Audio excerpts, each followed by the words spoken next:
ইসলামে ধর্ষণের শাস্তি কি এবং এই শাস্তি কিভাবে প্রয়োগ করা হয় যতটুকু জানি এর জন্য 4 জন প্রাপ্তবয়স্ক ব্যক্তির প্রত্যক্ষ সাক্ষ্যের প্রয়োজন।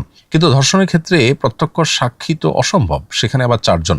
তাহলে এই বিধানটি ঠিক কিভাবে প্রয়োগ হবে বিস্তারিতভাবে ব্যাখ্যা করবেন প্লিজ। খুবই গুরুত্বপূর্ণ একটি প্রশ্ন। প্রিয় দর্শক, আপনার এই প্রশ্নের উত্তরে বলতে চাই, এই প্রসঙ্গে আমরা বেশিরভাগ মানুষই বিভ্রান্তি এবং ধোঁয়াশার মধ্যে আছি। কারণ আমরা অনেকেই মনে করি যে জেনা, ব্যভিচার কিংবা ধর্ষণ এটি প্রমাণিত হওয়ার জন্য 4 জন প্রত্যক্ষদর্শী সাক্ষী প্রয়োজন। এই 4 জন প্রত্যক্ষদর্শী সাক্ষী ছাড়া কোনোভাবে বোধহয় ধর্ষণের অপরাধ প্রমাণ করা সম্ভব নয়। মূলত এটি ভুল ধারণা আমাদের। ইসলামী শরিয়ার আলোকে ধর্ষণ, ব্যভিচার কিংবা জেনা প্রমাণিত হওয়ার জন্য 4 জন প্রত্যক্ষদর্শী সাক্ষীর সাক্ষ্য এটি একটি উপায়।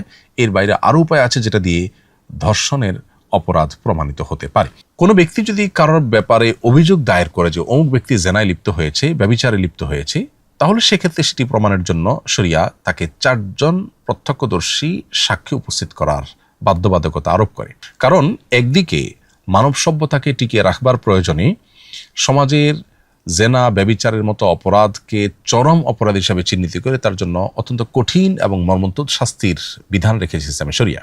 যেই বিষয়ে অপরাধের শাস্তি অত্যন্ত কঠিন, সে বিষয়টি যেনতেনভাবে যদি প্রমাণিত হয়ে যায় তাহলে সেক্ষেত্রে অনেক নির্দোষ মানুষও কিন্তু দোষী হয়ে যাবে বা দোষী সাব্যস্ত হয়ে যাবে এবং তারা কিন্তু জুলুমের শিকার হবে। এজন্য এ বিষয়ে কেউ যদি দাবি করে, কারোর বিরুদ্ধে কোনো অভিযোগ তোলে, তাহলে তাকে যথাযথভাবে অত্যন্ত শক্তভাবে সেটি প্রমাণ করতে হবে। সেজন্য 4 জন প্রত্যক্ষদর্শী সাক্ষ্যের শর্ত আরোপ করেছে শরিয়া। কিন্তু ভিকটিম নিজে যদি অভিযোগ দায়ের করেন কোনো ব্যক্তির বিরুদ্ধে, কোনো ধর্ষকের বিরুদ্ধে, তাহলে সেক্ষেত্রে তিনি 4 জন সাক্ষী উপস্থিত করতে না পারলেও সেটি প্রমাণ করবার উপায় আছে। অর্থাৎ এরকম ব্যক্তি যিনি ধর্ষণের ব্যাপারে অভিযুক্ত, বিভিন্ন আলামত এবং প্রমাণ রয়েছে তার ধর্ষণের বিষয়ে, কিন্তু তিনি স্বীকারও করছেন না, আবার 4 জন সাক্ষীও নেই, তাহলে তাজির বা বিচারকের বিচারিক যে গবেষণা সেটার আলোকে তিনি যে কোনো শাস্তি নির্দিষ্ট অপরাধের মাত্রা ভেদে তার উপর আরোপ করতে পারেন।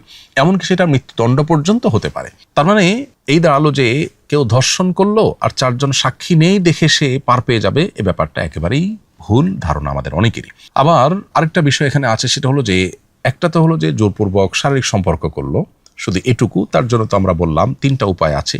4 জন প্রত্যক্ষদর্শী সাক্ষীর সাক্ষ্য, অথবা অপরাধীর স্বীকারোক্তি, কিংবা বিভিন্ন এভিডেন্স থেকে সেটি প্রমাণিত হলে তার আলোকে বিচারক, ইসলামী শরিয়া আদালতের বিচারকের বিচার করার সুযোগ আছে, শাস্তি আরোপ করার সুযোগ আছে।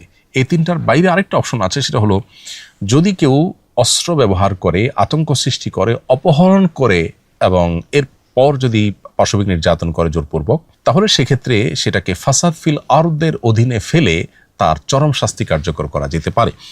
সূরা মায়দা 33 নম্বর আয়াতে আল্লাহ তাআলা বলেছেন, ইন্নামা জাযাউল্লাযিনা ইউহারিবুনাল্লাহা ওয়া রাসূলাহু ওয়া ইয়াসআউনা ফিল আরদি ফাসাদা, অর্থাৎ যারা আল্লাহ এবং তার রাসূলের বিরুদ্ধে বিদ্রোহ করবে এবং যারা পৃথিবীতে ফাসাদ সৃষ্টি করবে, দাঙ্গা হাঙ্গামা সৃষ্টি করবে, ডাকাতি, রাহাজানি, খুন খারাপি, আপনার ছিনতাই, আতঙ্ক সৃষ্টি করা, এ জাতীয় অপরাধ যারা সংগঠন করবে, তাদের উপর আল্লাহ তাআলা 4টি শাস্তির কথা বলেছেন। অর্থাৎ অপরাধের মাত্রা ভেদে বিচারক তাদের শাস্তি নিরূপণ করবেন। একটি হলো তাদেরকে মৃত্যুদণ্ড দেওয়া হবে, আরেকটা হলো তাদেরকে শুলে চড়িয়ে মৃত্যুদণ্ড কার্যকর করা হবে, আরেকটা হলো তাদের ডান হাত বাম পাও কিংবা বাম হাত ডান পা কেটে ফেলা হবে শাস্তি স্বরূপ, আরেকটা হলো তাদেরকে দেশান্তর করে দেওয়া হবে যাতে করে সেখানে তারা নির্জনে এবং কঠিন পরিবেশে তারা ধীরে ধীরে মৃত্যুর মুখে পতিত হয়।